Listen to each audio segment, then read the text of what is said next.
Dylan. And I'm Keon. And this is Trust Your Doctor, that podcast recorded in a maximum security prison, because this week we read The Romance of Crime, written by Gareth Roberts. And released/published on January 19th, 1995.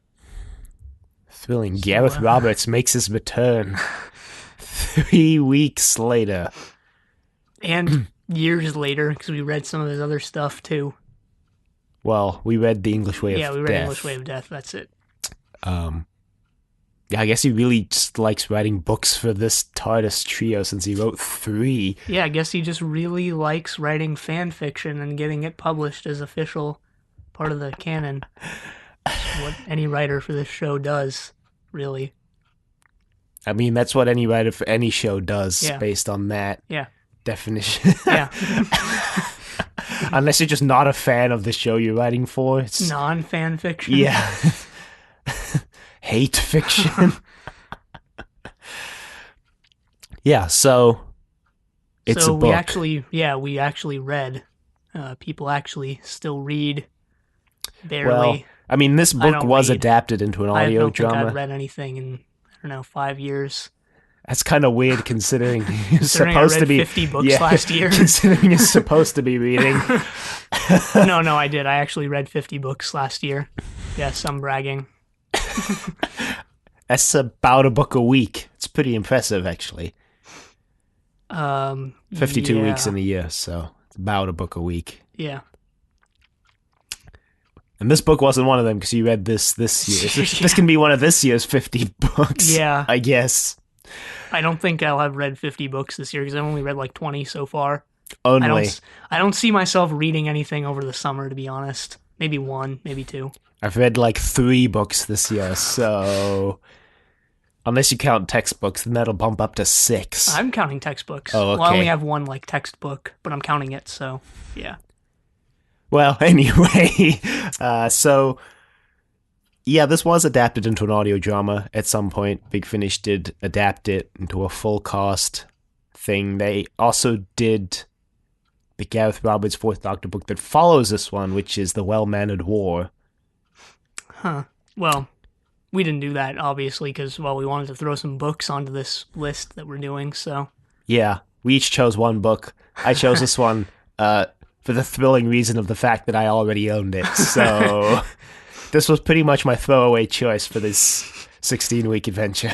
Well, it was a pretty throwaway story. I mean, there were some pretty interesting parts about it. The villain was pretty cool, to be honest. Yeah, although probably the best part about it. Kind of Magneto-ish. Yeah, but that's okay. Also kind of Cyclops-ish. But anyway, we'll get there. That's also okay. Yeah. We'll get there, and I read this like a month ago, so. Yeah, it actually, the first chapter, I'm just remembering this now, the first chapter I feel like has actually nothing to do with the rest of the story. The very first chapter. In the first chapter. So that was the case in Spiral Scratch, pretty much. Well, okay, no. Well, in Spiral Scratch, at least the 2 kids in the first chapter showed up. Were the people? The first chapter was I'm gonna send you to whatever. Oh, that's year. right. That's still kind of played. Yeah, it was into barely related. No, but this one. So the first chapter, I read the first chapter separate from the rest of the book because that's just how it played out. And the first chapter was the survey team on this planet, and they were going to this base of some sort, and they're like, hey, everybody's dead here. I wonder why. No, that was the planet they were going to, and that what's-their-names wanted to exploit for the mineral or whatever. Oh, Planet 11? Yeah, and Zaius just came up and was like, hey, I'm going to kill all of you guys. I honestly don't really remember the subplot with the mineral thing and the conspiracy. But yeah, that was part of it. Okay, I still feel like it had nothing to do with the rest of the book. It was brought up later, in dialogue when what's-his-name was like, you betrayed me! You were the one who killed all of them! And Zaius was like, yep, that was me. Well.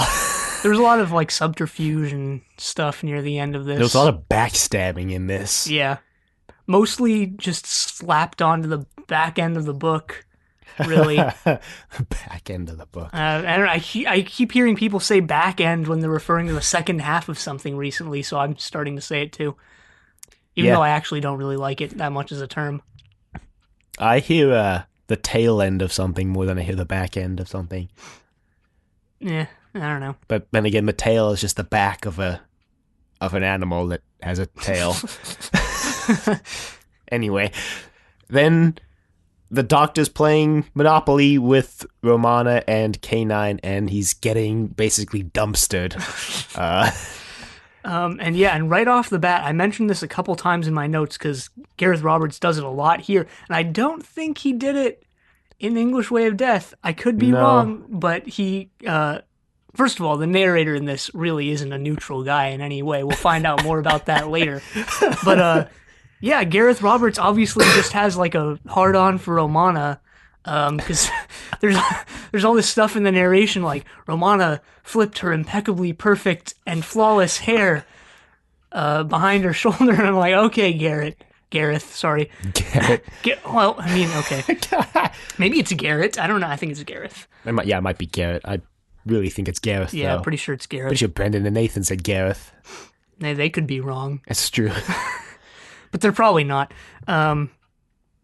Yeah, so, I mean, that continued to happen throughout the book. It's like, at least once a chapter is like, okay, Gareth, okay. Well, some of the later stuff I excused because it was supposed to be Stokes' inner monologue, and Stokes clearly had a... Yeah, Stokes very obviously did have a hard-on for Romana. Yeah, he did. There was a lot of, like, free and direct discourse in this, which was good, I guess. Well, I don't know. I mean, it was sort of just a neutral thing. But, yeah. Yeah. What is free and direct discourse? It's like for when the uninformed among us. it's like when the narration is from a certain character's perspective, but it's not like and then Romana thought blankety blank blank blank, but it's just in the narration, but it's obviously from a character's perspective. Okay, so it kind of flips between their thoughts without explicitly saying so. Basically, it's kind of like stream of consciousness, except less like unstructured. Not less unstructured, because stream of consciousness can be structured, but it's less. It's less like only in the character's mind, because most of the time when you do free and direct discourse, it's between that and then like your actual narrator. Okay. So yeah, I don't know. All right. Not a bad thing that it's here, but I guess not a really good thing either. Sort of just a neutral thing that's in the book. All the scenes in this book were in scene also rather than summary, which I think is true for every other Doctor Who book that I've read. Yeah.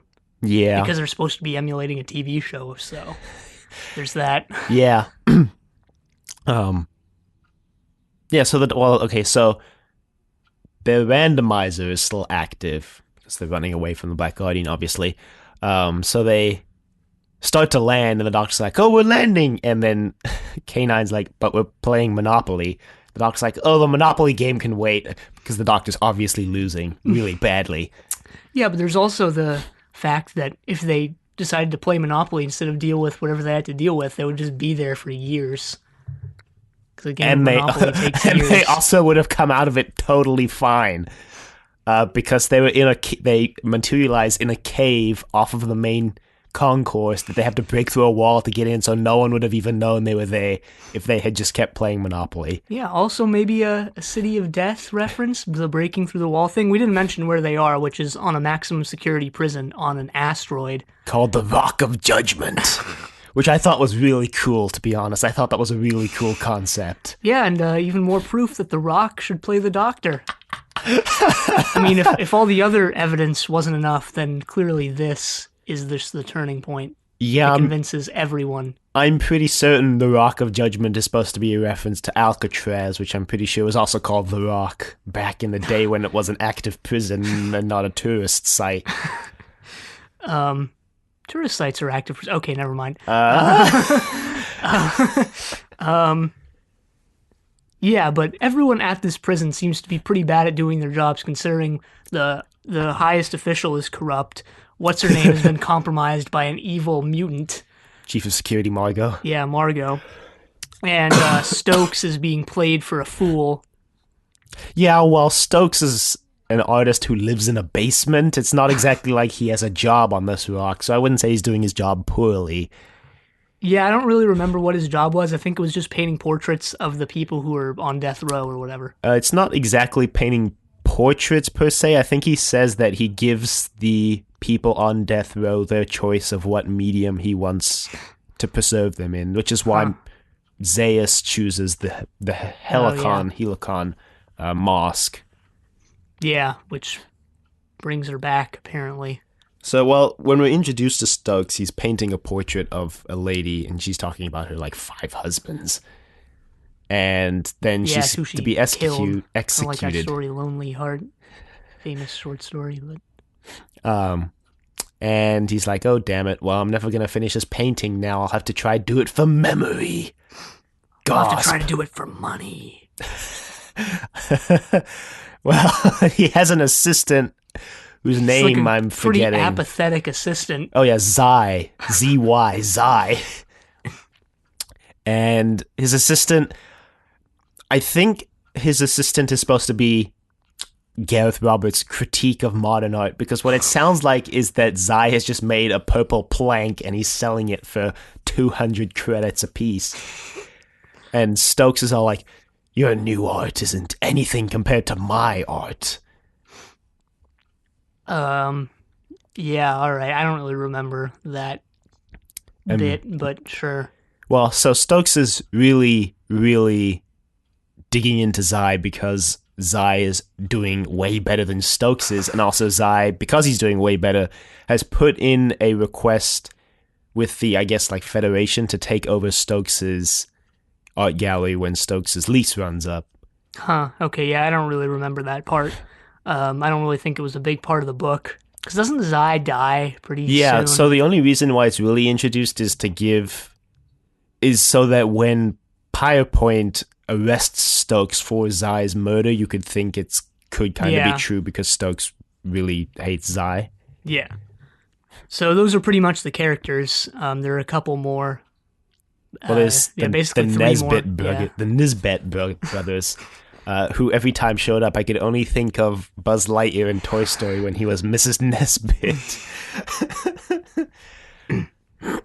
Yeah, I'm probably the only one who did this, but maybe I'm not. I couldn't imagine Stokes as anyone other than Gru from Despicable Me.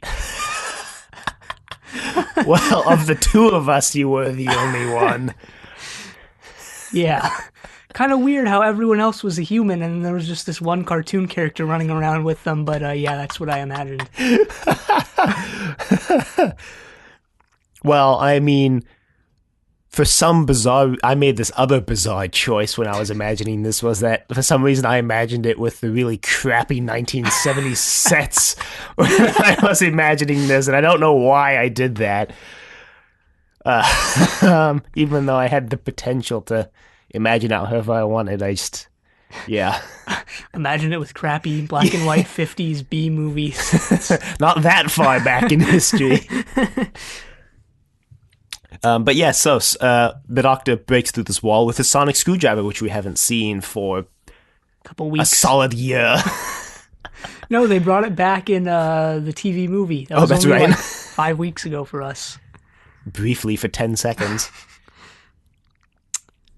Yeah, ginger beer is in this. I don't remember where it shows up, but I guess Gareth Roberts just likes putting ginger beer in all his things. It's pretty good.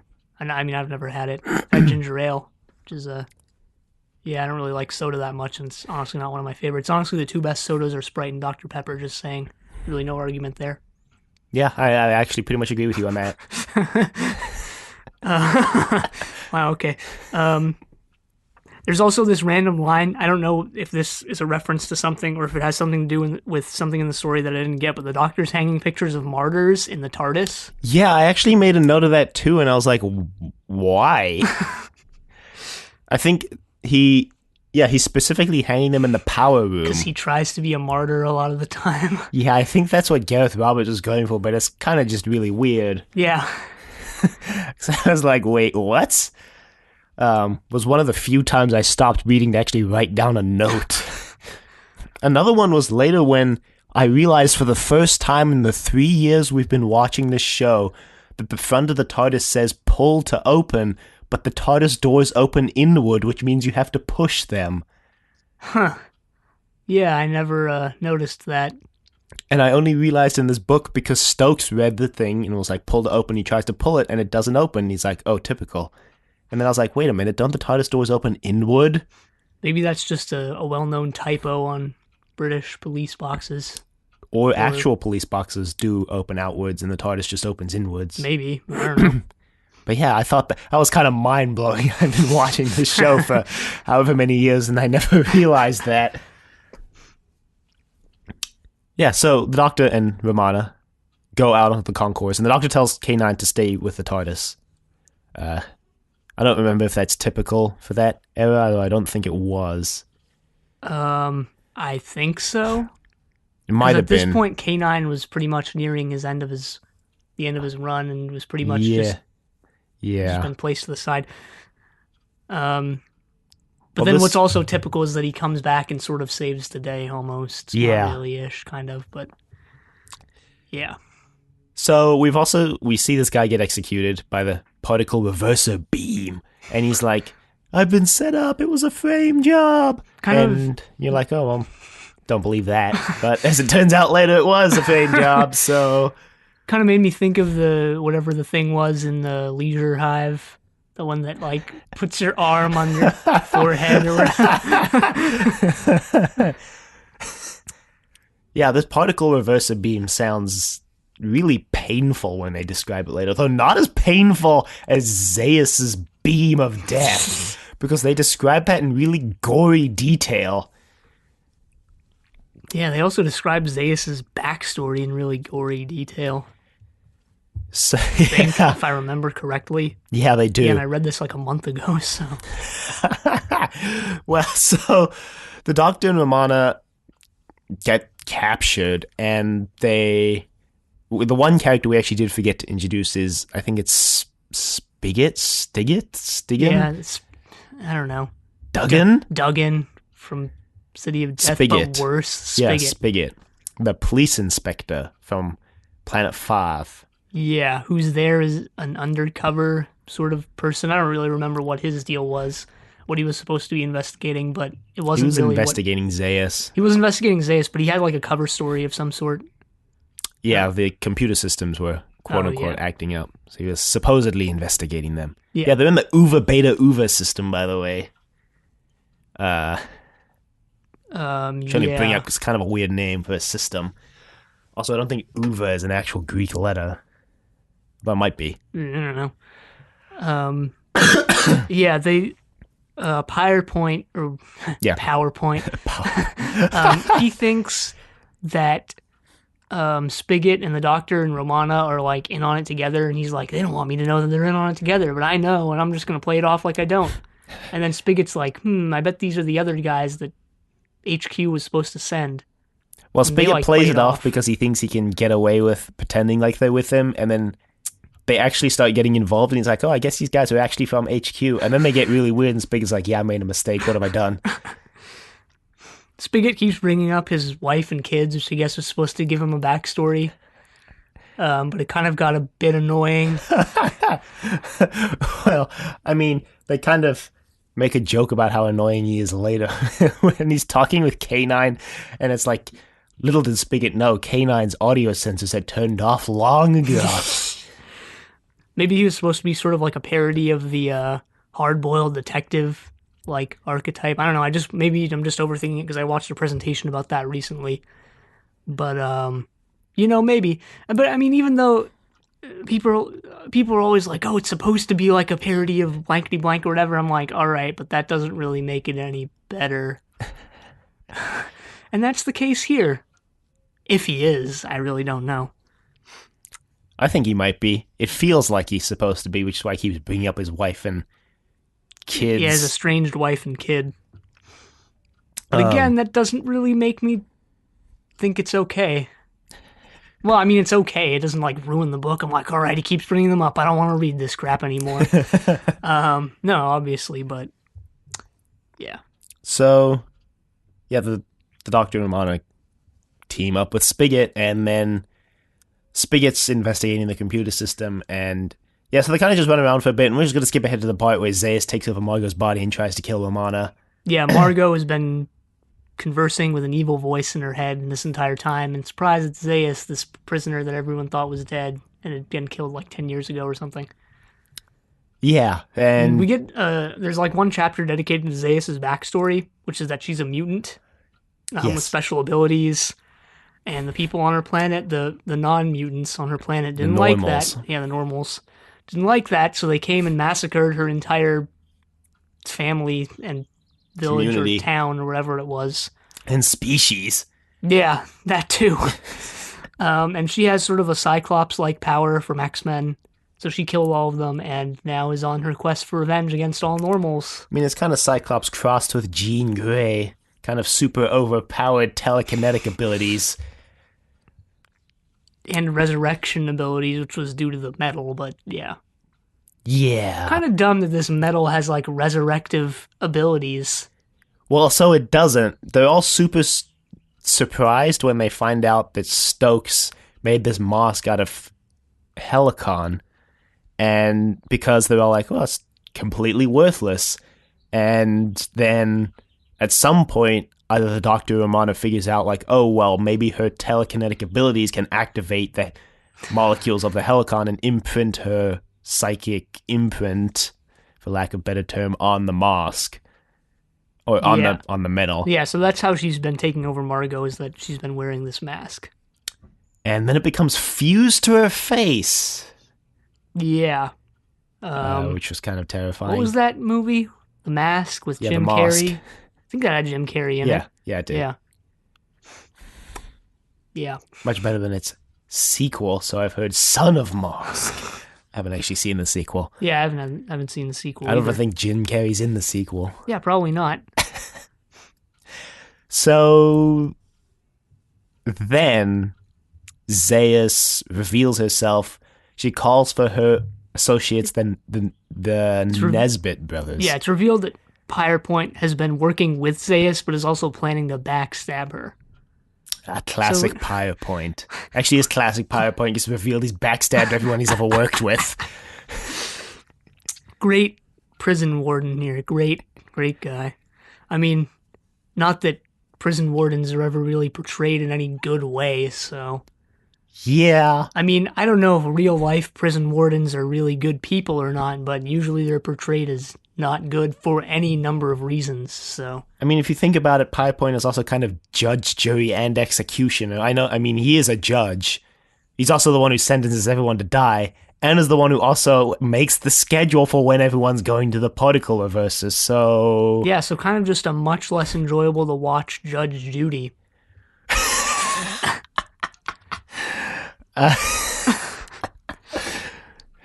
When are we getting Judge Judy on Doctor Who? I think Judge Judy should make a cameo in the reboot. Sure, why not? I do a Judge Judy podcast. Oh, God. So, yeah, the Nesbit brothers and land, and then one of the chapters ends with this thrilling cliffhanger. It's the Ogrons. Surprise. And, it wasn't really a surprise because, number They're one... on the cover now. No, yeah, well, number one, they're on the cover, but number two, the chapter title is The Ogrons Land. So, yeah, that Doctor Who villain that everybody loved from Day of the Daleks and Frontier in Space. Yeah, the Ogrons were pretty funny in this. Man, there was some... Oh yeah, one of the Nisbet brothers is like, everybody hates us. And, oh god, they play on this later. I'm ruining it right now, but it was really funny when I read it. I hate you, Mr. Charles Flark, which is one of the Ogrons said dutifully, and then later on, I don't know, they play on it. It was funny. Trust me. Yeah, the Doctor calls up the Nesbit brothers later, and he's like, hey, I have the best interests of Charles at heart. And Flark's like, oh, you have his best interests at heart? So you don't hate him? The Doc's like, no. And then Flark just closes the channel because Charles had told him that everybody hates him, and anybody who doesn't, you should just ignore. Yeah. So that was probably the funniest part of the book. There was also, on the top of page 161, or 68, sorry, if you have the book and you really even care to follow along, which I know you don't. I know you. Okay. Neanderthals could knock up a superb mammoth casserole. Yeah. Well, I particularly... If you know what I mean. I particularly enjoyed when they first leave the TARDIS and Romana leaves first, and then K9's playing for Romana and still destroying the Doctor, and he's like, damn it, well, I'm just going to leave. And then K9's like, no, you should not leave. You are 2.495 times more likely to get into trouble when you leave the TARDIS than Romana. And he leaves the TARDIS, then immediately bashes his head on something. And he's like, don't you say I told you so. And then K9 deletes I told you so from his vocabulary. Yeah, so kind of a throwback because he always deletes stuff from his vocabulary, like tennis or whatever it was. One of the things I didn't like here, I'm going to grab the book again. On 151, near the bottom, it's just one of those things where the writer is like, they try and read the reader's mind and like write it into the story. Like, the character could have done this, but the reason that they didn't was like, all right, I would have just accepted it without this stupid explanation that takes up 3 paragraphs. Oh yeah, so Romana is in like a gas chamber or like a room where she's getting gas, right? She knew the moments she had would be best employed searching for a way to turn off the gas. She staggered into the gas. Okay, so he just goes on, like detailing her thought process and why she knows why she's doing what she's doing. I'm like, all right, she's getting gassed. Okay, one, you're not really even going to be thinking about this. Your automatic reaction is going to be like, all right, how am I going to turn off this gas as quick as possible?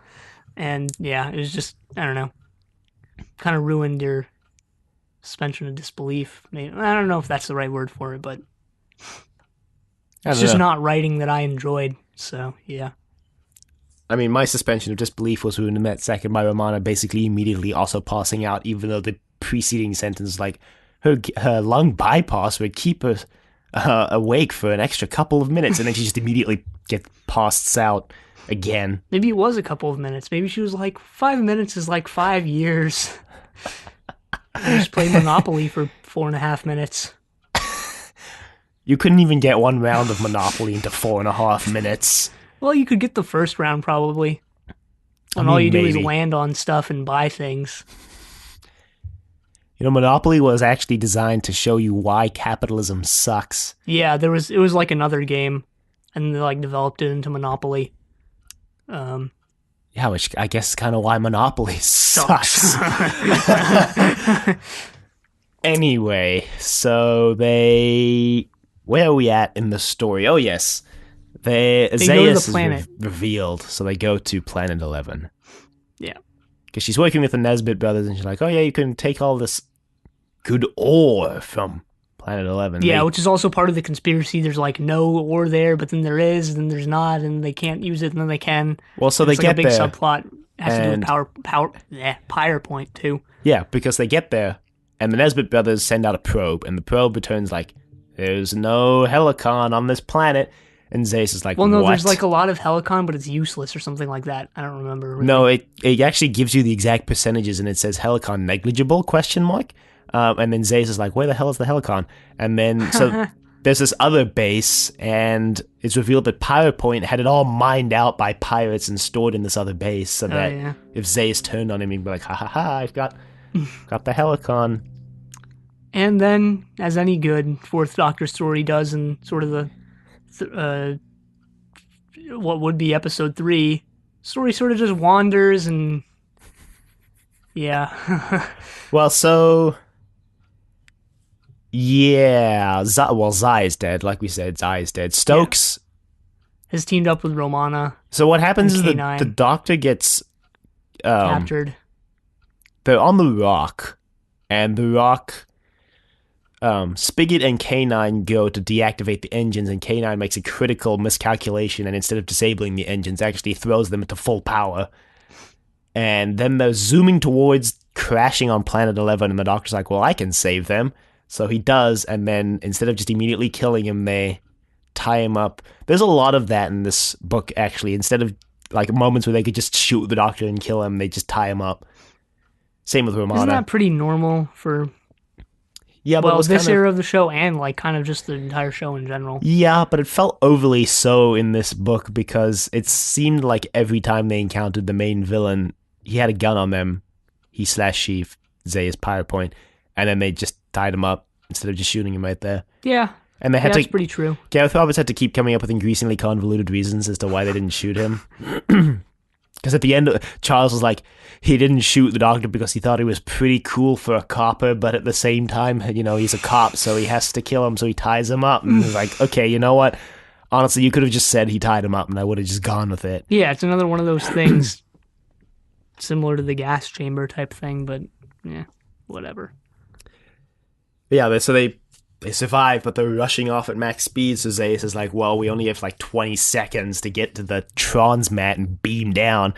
So they take everyone with, except Spigot and K9, because they don't know Spigot and K9 are on the thing. Oh yeah, K9 got blasted at one point trying to hack into the computer systems, and Romana had to spend another chapter trying to fix him. Yeah, I vaguely remember that. And I wrote down this pretty funny line describing K9 Mark II. It says, it's talking about the Doctor. It says his modifications have been carried out with his customary disregard for technical standards everyone else in the universe employed as common sense. And I thought that was kind of funny. And yeah, so they go down to Planet 11, and then Spigot and K9 go down in the TARDIS, but K9's like, there's this other base here, we should go there. And Spigot's like, yeah, sure, why not? Yeah, so I think they do that. I honestly don't remember what happens on the planet too much, but other than that, it's going to blow up and they need to get off. Well, so Pyre like Point, Margot gets shot by the Nesbit brothers because they were also planning on backstabbing Zaius. Yeah, we didn't mention that they had like a 10-year agreement. Yeah. And they've just been sort of waiting on it. And so they shoot Margot. We didn't even really explain who the Nesbit brothers are. They're part of like this crime syndicate. Well, they were. They were, and now they're like, now that their parents are dead, they're sort of like a shell of their former selves. So the crime family kind of fell apart because they got betrayed by someone named Sentinel, and Zaius is like, I can tell you who Sentinel is. Yeah, that's why they were working with Zaius, because they wanted to find out the name of this person. So, and yeah, it's Pyre Point, by the way, if you hadn't figured out from our explanation. I mean, I didn't see it coming in the book until the part where the Doctor's in Pyre Point's office and he opens up the safe and he's like, oh, he's been dealing with all these criminals. And I'm like, oh, okay, Pyre Point was the one who sold out the brothers. Yeah, I don't think I really saw it coming. I didn't even remember that it was in the book until you mentioned it right now. But yeah. But it's really confirmed right about nowish when Pyre Point gets to the other base and he punches in the codename Sentinel to open up the airlock. Yeah. There's this kind of filler scene where Spigot and K9 land, and Spigot activates his mining robot and K9 blasts it. Kind of doesn't have anything to do with anything. Can't have a good Fourth Doctor story without a random robot. Doesn't have anything to do with anything. It's not true, actually. Yeah, but I feel like whatever. I feel like probably it's just 95%. Like a select few, like a couple of them, probably. And especially Robot, because that robot had nothing to do with anything. But that robot was the main plot of the serial. Yeah, no, I'm just kidding. They also defeat it in like the worst way possible. / best way possible. I don't know. The Doctor and Romana. Well, the Doctor and Romana get separated on the base, the other base, the main base, the real base, and then Pyre Point. All your base or belong to us. Okay. Because Margot's been shot, Zaius needs a host to be able to activate the helicon. Yeah. So Pyre Point attaches the mask to Romana. Yeah. That's the biggest cliffhanger in the book. It's like, oh no, Romana's been captured by the mask. Then you're like, oh wait, she's a Time Lord. She has mental conditioning far beyond humans. Yeah, but it's also like, oh, the mask isn't working. Guess who she's gonna attach it to? And it's obviously gonna be either the Doctor or Romana. Yeah, it has to be one of them. You know, no villain would ever target anyone else other than the Doctor or his companions. I was gonna say no villain would ever target Stokes.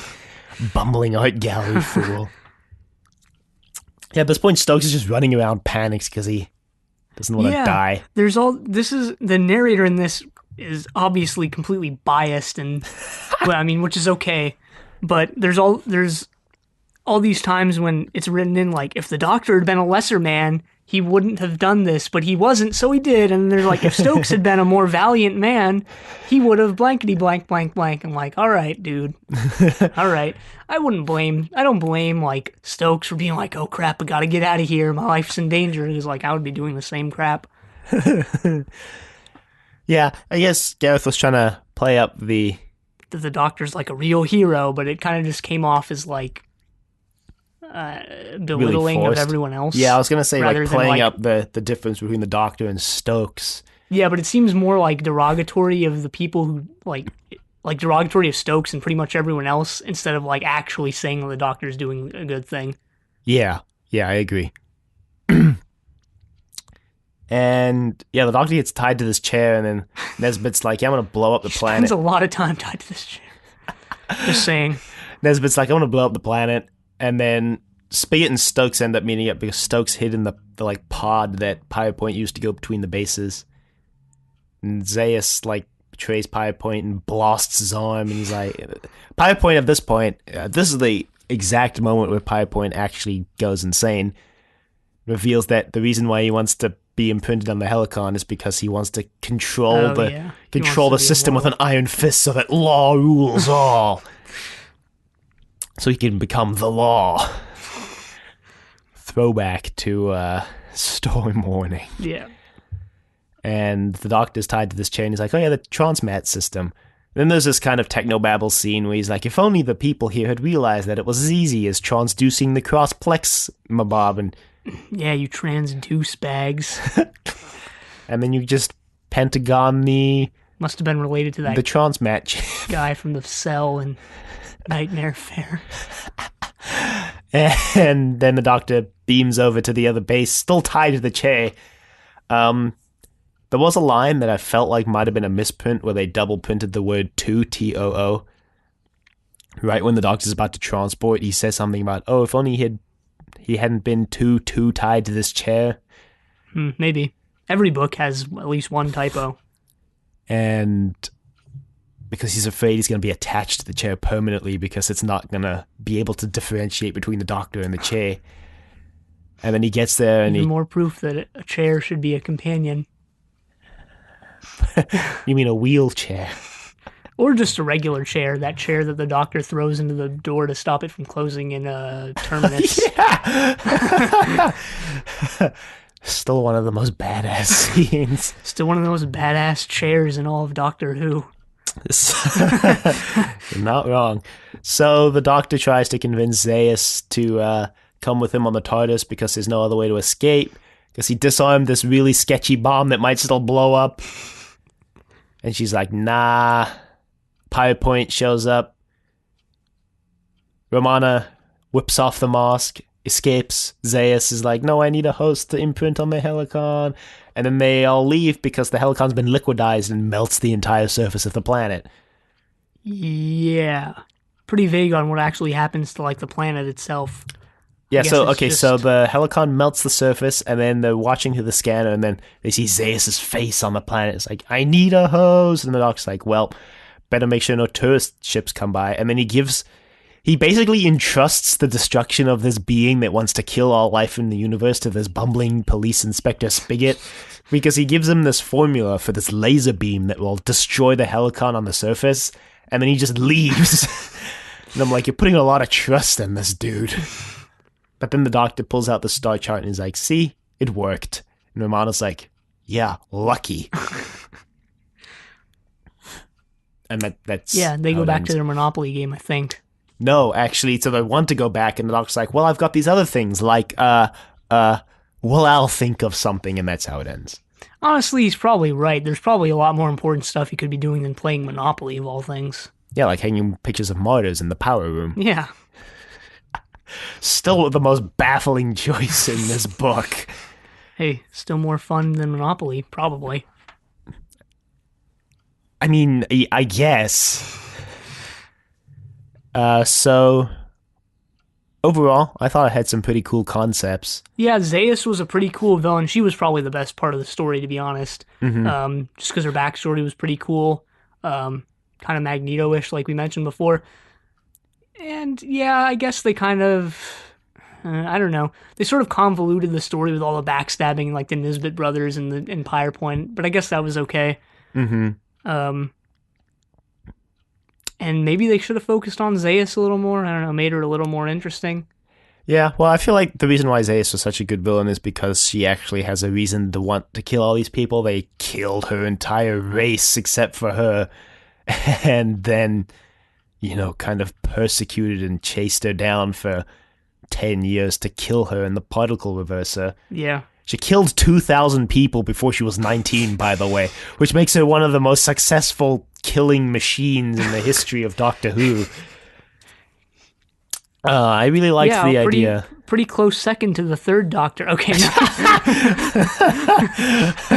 The third Doctor's just the Terminator. Um,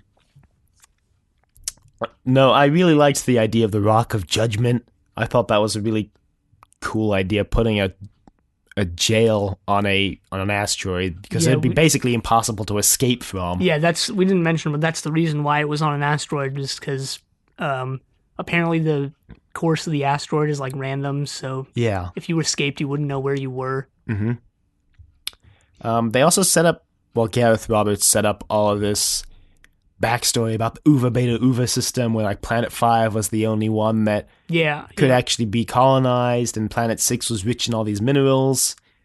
And the reason why Planet 11 was, it was going to be mined out, but then Zaius went and killed the Survey miners team. because she didn't want them to take the Helicon. But the reason why it was going to be mined out for its totally worthless Helicon is because the human empire, I guess, is in a depression right now, so Yeah. they need all the money they can get. Um, I think having an art gallery in the basement of a maximum security prison that executes prisoners is kind of a weird choice, though. Yeah, I guess. Feels kind of just like a convoluted way for them to have a mask of Zaius made. Probably, yeah, yeah. Um, I didn't really question it when I was reading it. I mean, yeah, I guess it's kind of weird, but I was just like, I pretty much just accepted it. Yeah, it's one of the least weird things to happen on Doctor Who. So we can just let it slide, I suppose. I mean, overall for me, this was sort of just another story in the pile. Yeah. Yeah, I mean, I kind of enjoyed it because I think Gareth Roberts did a pretty good job with the Fourth Doctor's character, which I think we mentioned he did in the other one we read as well. But Romana, I think, once again, was kind of... Romana's difficult to capture, I think.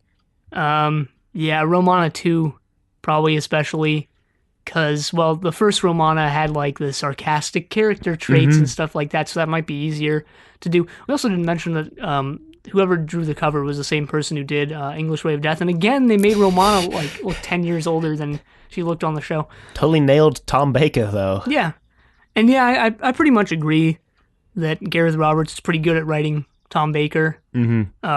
As Mark Gatiss was good at writing the Third Doctor. Right. And as what's his face was bad at writing the Sixth Doctor. Yeah, Gary Russell. I feel maybe part of the reason why Gareth Roberts, I keep saying they because I'm used to the television show where multiple people had to work on the story to get it to the screen. Gareth Roberts may not have nailed Romana down in this story anyways, because Romana's kind of a side plot to this whole adventure. It's really more of the Doctor's thing going on. Even then, it felt like most of the time they were focusing on Zaius, Pyre Point, and the Nisbets. Even then, the Doctor was kind of just relegated to the side, but he did do more than Romana, as he normally does. And he does steal credit for Romana's ideas like he usually does as well. Although Romana, I guess, does this thing at the end where she's like, oh yeah, I got that mental training. Doc's like, good to see the Academy's teaching you something useful these days. She's like, no, I got that training from you. And he's like, oh right, yes, totally forgot.